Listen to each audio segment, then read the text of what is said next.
Hey Conscious Mover, so you want to get better hip mobility, and that's awesome because as your hip mobility improves, you're going to notice all these benefits, like you're able to do athletic, powerful movements with ease and efficiency. You're going to notice pain disappears from key areas like your knees, your hips, your lower back, your ankles, and you're going to notice that you're able to hold yourself with this attractive, confident posture and so much more. You could say that there are 3 categories of hip mobility training. First, you have the slow, gentle, targeted, pain release movements, and these can be generally done without a warm-up. Then you have the strength and calisthenic oriented movements, and then you have the athletic dynamic movements. And for these 2 categories, you can get so much more out of your hip mobility, and you can be so much less likely to injure yourself if you do a light warm-up in the beginning. In this video, I'm going to teach you the factors that make for a good hip mobility warm-up, and I'm going to show you my favorite 5-minute hip mobility warm-up, which even on its own will do wonders for your hip mobility, and it'll prepare you to safely do more vigorous, demanding movements. So that you know you can trust this warm-up, I can tell you that I learned it from my Taekwondo coach,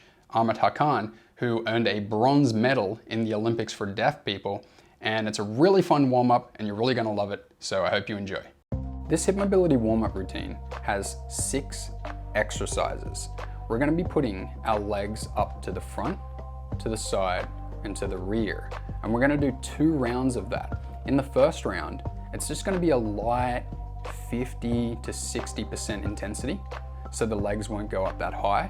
And then the second round, it's gonna be about 85, 90, 95% intensity, where we put the legs up pretty much as high as we can take them. And in between, we're gonna do this nice light jog, just to recenter, get a bit of oxygen back, and be ready for the next one.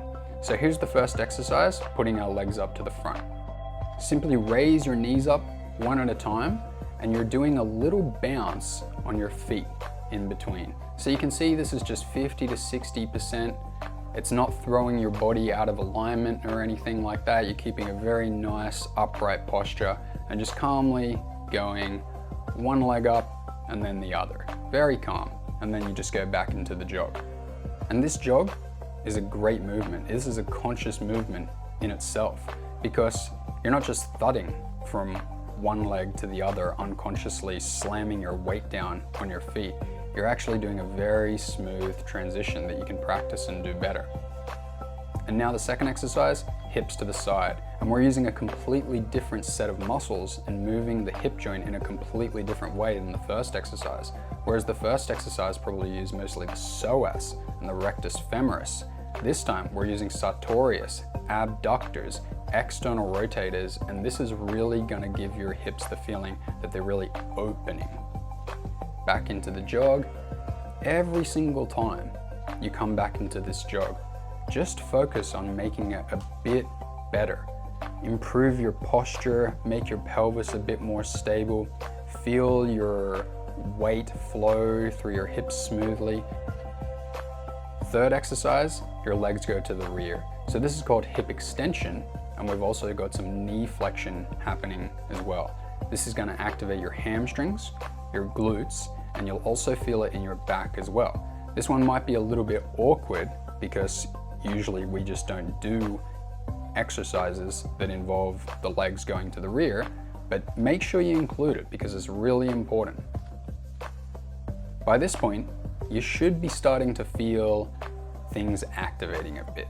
The blood's flowing. You may have even noticed that your breath has kind of activated. Usually when we start working out, we're not breathing at all. But by this point, you might have noticed yourself go, so your whole body's turning on, you've warmed up your hips a little bit, and now we're ready to do it at a higher level of intensity. Now we're in the second round where we take the intensity up to that 85, 90, 95% mark. Whereas before, where we were simply using the mobility that we already had, just playing with those joints, just waking them up a bit, now we're actually expanding our mobility. We're inviting our joints to go to a range of motion that they're literally not used to. Now as we go into the jogs, we can use them to regenerate our energy.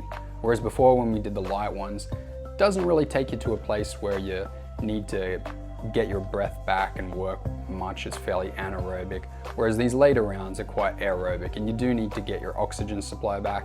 This is my favorite part of the warm up. It's the legs up to the side with about 85%, 90% intensity. And this is the one where you think, okay, I would like better hip mobility. And this is exactly what you had in mind. Like when you push up like that and your groin expands and your legs do this external rotation, the sartorius activates, and this is just the best kind of hip opening that you can do. Back into the jog. And at this point in the warm up, I really feel alive because this warm up, it looks simple, but you're using a lot of muscles, especially in that last one where you put your legs out to the side. You're gonna feel that in your core as well. Final exercise, you're really gonna like the feeling you get in your glutes, hamstrings, and lower back in this one. It's really gonna wake up that posterior chain that doesn't usually get a lot of action. And the way you wanna think about this movement is that you're kind of kicking to the back. Rather than just like raising your foot up, you can think more of a kicking motion to the back, and that's just gonna make the movement a lot purer and more accurate. And then you just go into the final jog, just do a last little bit, just to cool down a little bit. And when you're done with that, you can just shake it out. Just do these nice little kicks of your leg where you just go back and forth, kind of flutter them, and then you're done.